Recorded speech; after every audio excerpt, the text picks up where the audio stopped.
at 0, now passing the... In the north of England, a wanted man is desperately trying to escape from the police. Vehicle's gone left, down a public bridleway, unable to follow over.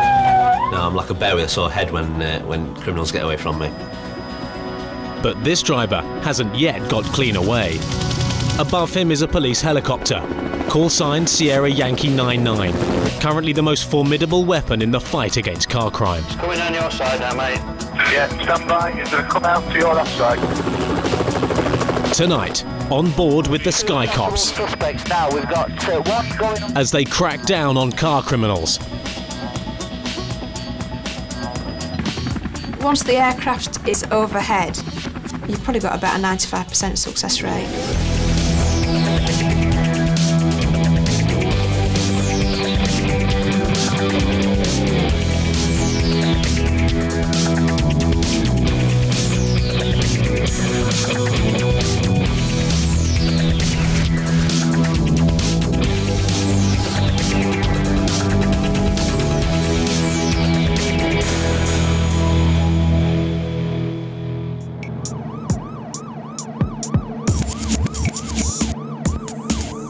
On the outskirts of Rotherham in South Yorkshire, police cars are again on the trail of the man who's recklessly driving a stolen 4x4. He's wanted for stealing copper cable and driving whilst disqualified. Going into bed. Coming to a T-junction just by that pylon. 99, it's a right onto Doncaster Road. And it's wrong side of the road, right turn. Yeah, exit. It's the right, Doncaster Road. Traffic now possible slowly. We're going back in the opposite direction with fuel bridge. Yeah, stand by.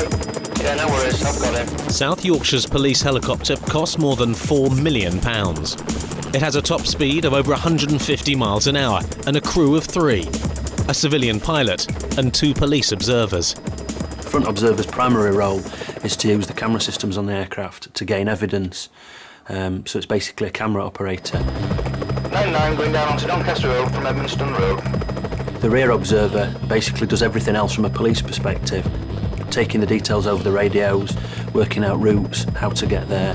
Passing a church on the near side. There's a lot of work to do, and sometimes if it's a spontaneous incident, something that happens with very little time to pre-plan, you've got a lot to do in a very sort of short space of time. It's coming down your side now, mate. Keep it wide for you. It is quite tiring, mentally tiring. On the ground, the police are again losing ground. This man is driving too fast, too dangerous. Have to go to High Melton. I think it's High Melton. Flying Yankee 99 today is Captain Glenn Blake. Previously I was working as a commercial pilot and instructor, doing various jobs, flying businessmen from A to B. Oh, yeah. As a pilot, you need to be careful not to get drawn too much into the actual job on the ground. Your job is there as a pilot. You have a lot of things going on in the background, but your primary job is to fly the aircraft, and that's what you do. As the 4x4 goes off-road again, the helicopter crew know they've got a real fight on their hands. Yeah, I'm putting him on screen. Yeah, stand by. We have you.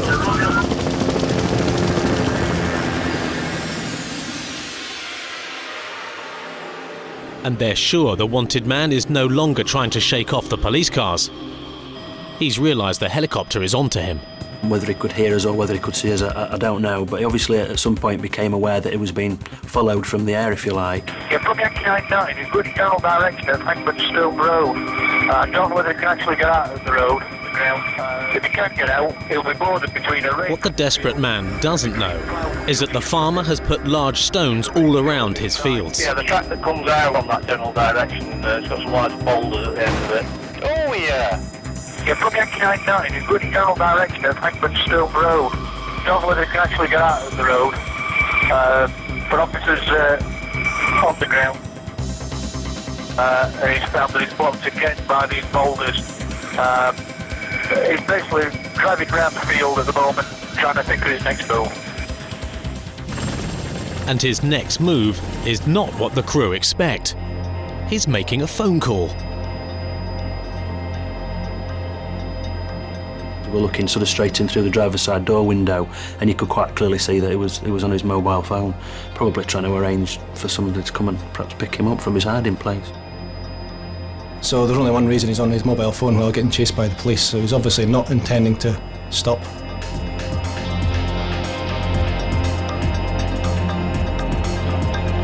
By driving across fields like this, the wanted man is confusing Yankee 99's crew. This is awkward, this one, you know. Map reading is more difficult. Because he was always off-road, you couldn't get a sense of what he was doing because obviously there was no other road users. It's alright, so I've just lost my page now. Things aren't going to plan. The crew can't get the police cars into the positions they want. Quite often they're asking us where we want them, so you very quickly have to assess where you are. We can do it in seconds sometimes. The difficult times are in the unfamiliar areas when things aren't quite going to plan.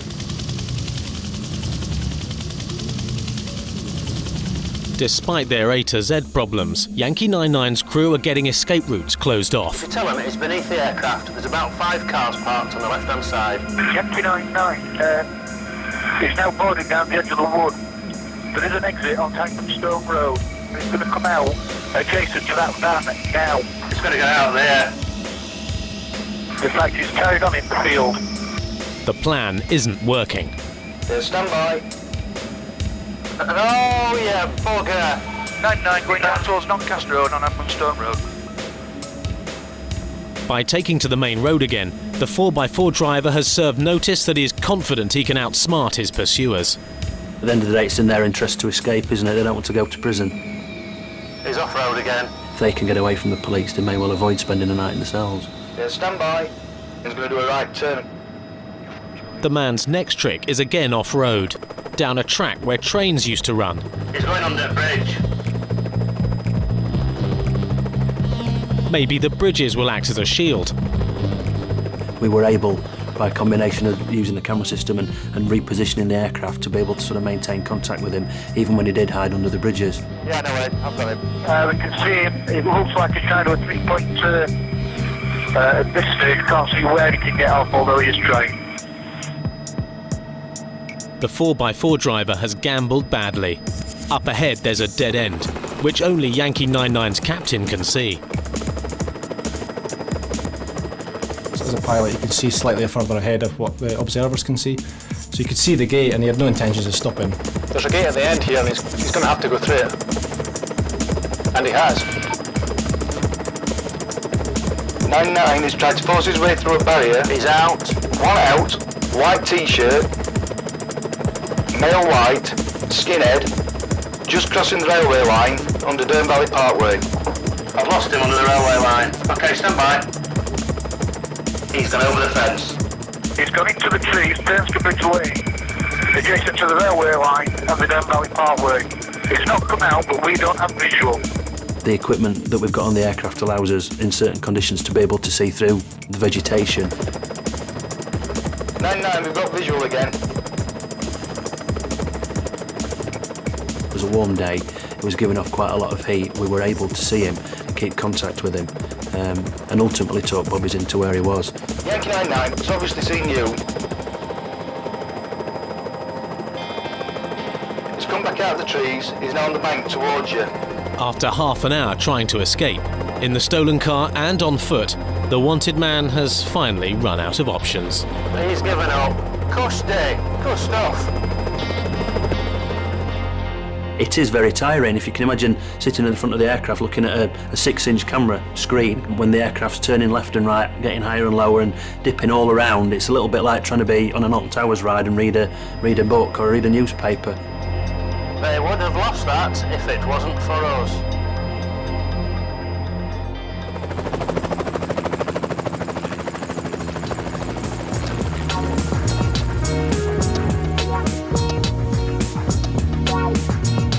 Yankee 99 is based in Sheffield, at the city's small airport.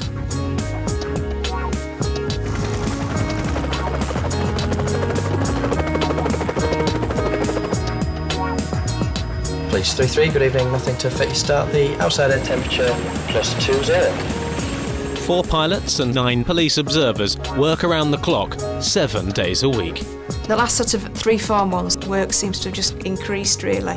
An average month would be something like 40 or 45 direct arrests. That's where the unit and the aircraft and crew is directly responsible for the arrest of that person. Can you just bear with me 1 second while I just pass the job on to the crew? That was Atlas. Incident Acting Inspector Helen Scuthan is the deputy head of what is known as the Air Support Unit. Right, sorry about that. We generally get information either by telephone call, either directly from the officers on the ground or from Atlas Court, the communications centre, or the officers will shout us direct from anywhere in South Yorkshire. The last location known is the local park. Reports are coming in about a missing person. It's a life or death call. That's negative at this stage. If you could lift, please. Search for a suicidal female. They believe somewhere near the Mosby Parkway. Unfortunately, we've not got that much to go on other than they think she's around that location. There's no great description or anything else. If somebody's asking for our help, we will look at that and say, well, yes, that is something we can do. That is something we can assist with, we'll go. Don't matter what it is, we're more than happy to go flying. We enjoy flying. It takes 3 or 4 minutes to get the crew into the aircraft and to be ready to lift. Generally fly about 2 miles a minute, so what would take you 45-50 minutes to drive, we can do in 12 minutes. Looking for missing people is an all too frequent task for South Yorkshire's police helicopter. It's a request the crew always dread.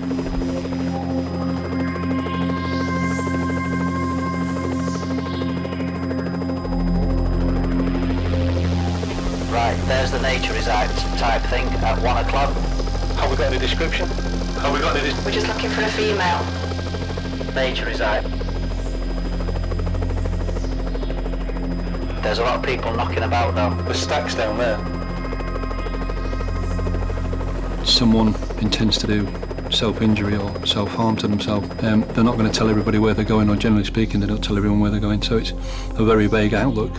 And unless someone's quite sharp and give us a good description, we're looking for a needle in a haystack.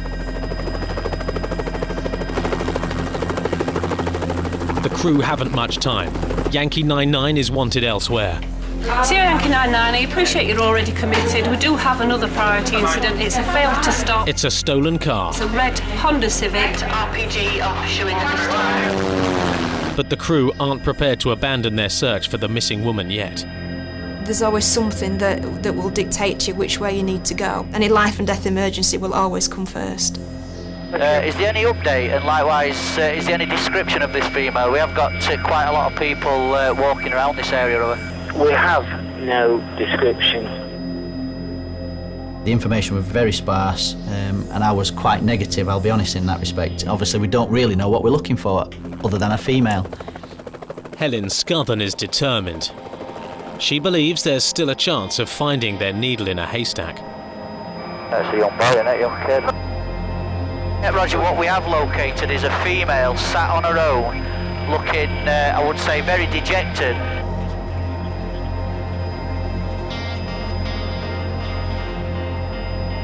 We decided to direct some ground units to her, and it transpired that that was the female that we were looking for. I think if all 4 go up, I think you're going to scare her to death of it. Yeah, we've just discussed that, a couple of dropping back. You're always, I think, more determined with things such as missing people. That's somebody's wife, it's somebody's mum, it's somebody's daughter. You know, and we want to be able to find them as quickly as we can. Just speaking to her now, she's not really wanting to talk to us. Certainly not wanting any ambulance or anything at this time. However, I just want to tell you what she's taken. The ground units, no disrespect to them, but they wouldn't have found her. It would have taken perhaps all day, or certainly the whole of the morning to actually locate where she was. And it took us 10 minutes. So it was a good job. Now that the woman is in safe hands, Sierra Yankee 99 is free to join the hunt for the red Honda Civic. It's being chased by PC Tim Scuthan. He knows who he's after and why. We had a series of car thefts and street robberies over in the Manor area of Sheffield, and the vehicle got pursued onto an area of the Manor, to which I made my way. And the vehicle did get abandoned just prior to me getting there. Literally, as I pulled up, they were running through the snicket and running off. We started giving chase, but fortunately the helicopter had just come back from another incident. Perfect timing, flew over my head, literally, and I'm shouting on the radio, they're there, they're on the field. 10 mile Foxtrot. 1-1 to Sierra Yankee 99.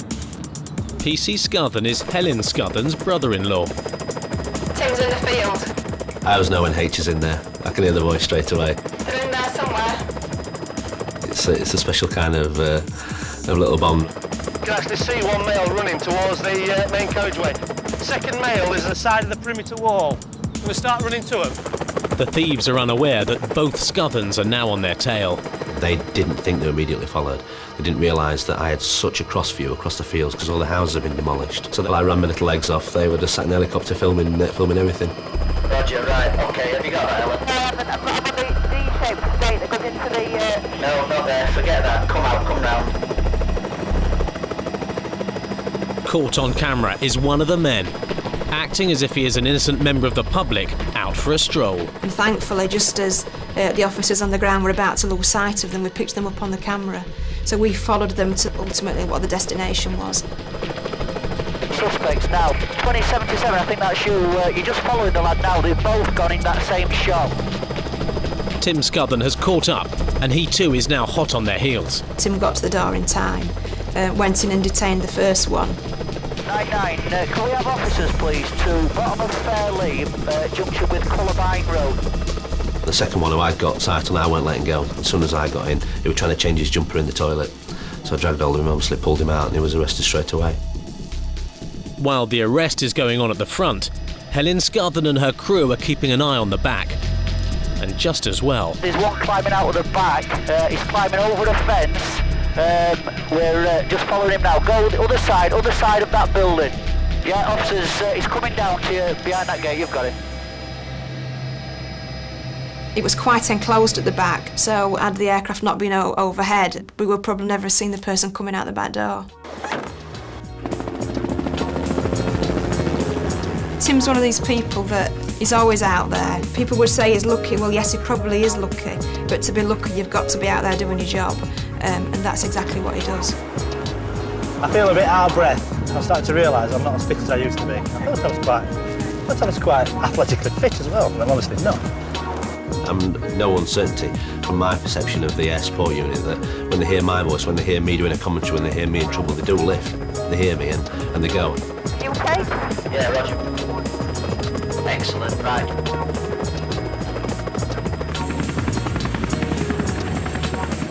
As Yankee 99 lands to refuel, PC Scuthan has come to see his sister-in-law and take a look at the video of the chase across the fields and subsequent arrests. He's come bearing gifts. Told you I get into some trouble, didn't I? You always get us into trouble. Nothing changes. Saves you running anyway. I've got you a chocolate bar. Have you? Oh, my hero. Thank you. Cool. Every time I have an incident with the air support unit and they film, I need to look at the video first, because I mean it's quite important, because when you're racing across the street, again the helicopter gives a different perception of what you do. It's like a flipping a film setting, because there's no one in there. There's a pair of steps that have all collapsed, and then there's a crappy toilets like scenes from Trainspotting. They were horrific. He's there out the back long. The air support, obviously, in that incident was the crux of catching those. So camera never lies, as they say. Please do 3 years final. I was knackered. Realise I've not been to gym for a bit. Hey, there you go, look. I'm jogging away. You're not jogging, you're walking.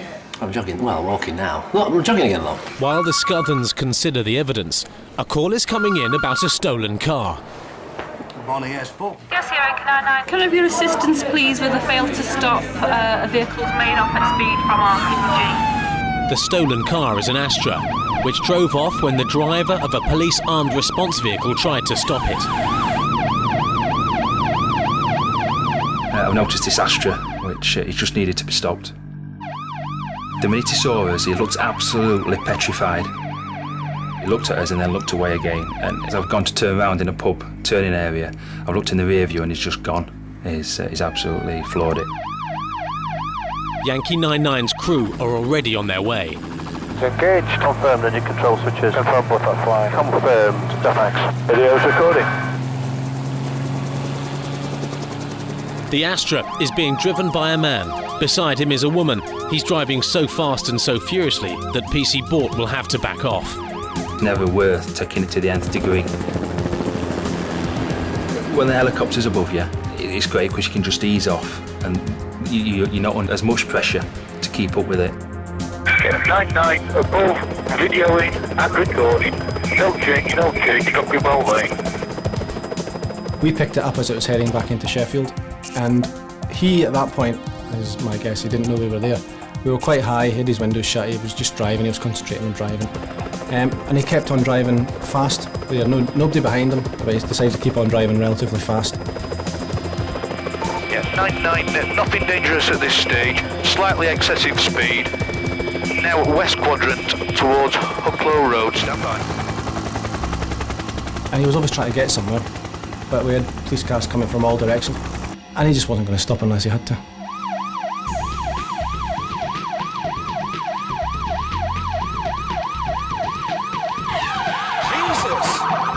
There's a sort of a huge difference between pursuits that take place in rural areas and pursuits that take place in urban areas. The concept of speed is quite different. 60 miles along a rural country road is far different to 60 miles an hour through a residential road with houses, children, parked cars and the likes. The driving that he was displaying made it quite clear to us that he was prepared to sort of take some quite extreme risks to get away from the following police cars and ultimately us. There's trouble ahead. A bus is blocking the road. Yeah, I'm sorry, just got in here. I don't know if the bus had seen him or he was trying purposely to block him off, I don't know. But he had two police cars behind him, the dog van and a traffic car, and he just wasn't going to stop. It's now clear that 99 is involved in one of the most dangerous pursuits the crew have ever seen. Charlie Golf, are you nearby? Looking at the video, it was certainly on a 9 out of 10 for dangerous, out of all pursuits. Had the helicopter not been there, then it would have been a 10 from the start. 99, we've got Bravo 21 with things local to you. Can you advise for a possible stinger? 99, above, videoing and recording. No change. Having eased off, PC Bort has been given the job of setting the stinger trap. I heard the road that it was coming on after some time, went nose into a junction which was a safe side, and tried to get the stinger out in time. It's coming your direct now. Just round the next bend. It hasn't worked. I hadn't even got into the boot before the car was passing us. So we then had to reverse out onto the street and just keep following it again. What a bummer.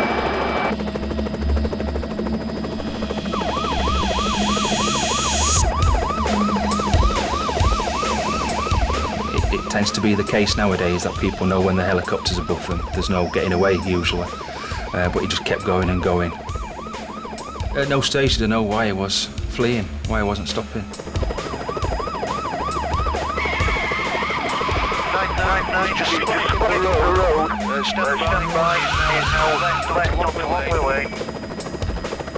You'll hear the helicopter giving the speeds, or you'll hear the commentary from the officer giving the speeds, 70 and 80 miles per hour. And when you're in the car, down the thin roads and around the estate roads and stuff, it takes a lot of concentration, but when you see it on the video, it just looks easy. It looks just like toy cars running about. Sierra Yankee 99 from Excess India. Sierra Yankee 99. Commanders at police headquarters have decided that Yankee 99 must tell them what's happening from now on. Yeah, 99, nothing dangerous at this stage, slightly excessive speed. Now west quadrant towards... 99, if we've got his right look road. Once again, PC Bort and Co have had to back off and are following at a distance. The fact that we were there means the police vehicles can concentrate on trying to be a little bit more strategic in their approach. We're then not pushing and we're not egging him on. If he chooses to sort of drive through ditches or drive through fences, then that's his choice. It's not something we're forcing him to do. The chase has been going on for 20 minutes, and it's getting more and more dangerous for the residents of the estate the stolen car is driving through. It's stopping, it's car, stop by. Well, he was going down a narrow street and he just purposely rammed him. There was no way, he was not going to get past, and he just forced his way past. So it then puts an onus on us really to try and, bring this man to a successful detention. We've got to get him in custody, get him off the road and hopefully stop him from driving like that.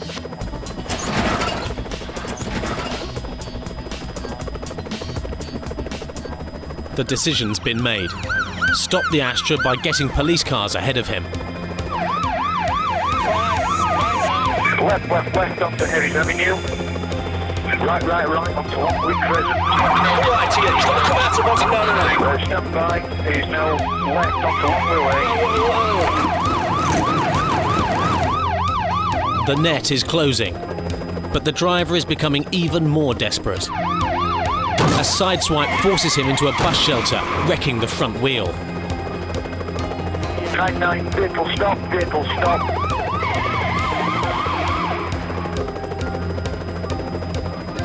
He's then been boxed in prior to the traffic lights. Both occupants have been detained. While 4 ground cops try to subdue the driver, PC Bort deals with the woman passenger. When I'd gone down the near side, I was face to face with his girlfriend. So my colleagues quickly got out and grabbed hold of the kid. And then I've crawled across the seats and got out and got the female out of the car that I'd failed to stop. When I got her out of the car, she was in absolute hysterics. She just kept saying, I told him to stop. The end of the chase was a shock for the Astra driver. For the police, it was textbook. After colliding with a member of the public, he's hit a bus shelter, which has disabled his car, and he's then skidded down the road. A traffic car's gone to his offside. Another traffic car's gone to the back to box the car in, just as the driver's exiting, trying to make a run for it. Jubbly. Team Hog. Hurrah!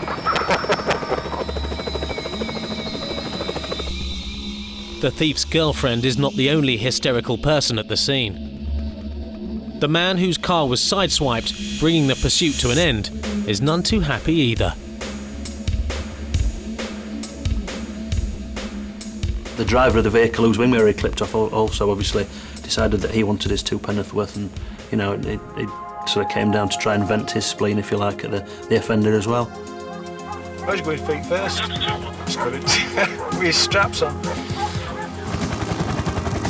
During the past 6 months, the police in South Yorkshire have recovered almost 1,900 stolen vehicles and arrested 501 disqualified drivers. In the 4 years I've been in air support, the number of pursuits has declined greatly. Yeah, the track that comes out there's got some large boulders at the end. And I think part of that is because of air support. 9, vehicle stop. Car crime still occurs, cars are still stolen, but the frequency is definitely reduced. 1 out, white t-shirt, male white, skinhead. 99, vehicle stopped. Occupants have been detained. The driver of the white Astra got 3 months, with an additional 2-year driving ban. The man arrested by PC Tim Scothen in the deserted house got 12 months. And the 4x4 driver got 12 months for driving while disqualified and dangerous driving. I think you question all your service, really.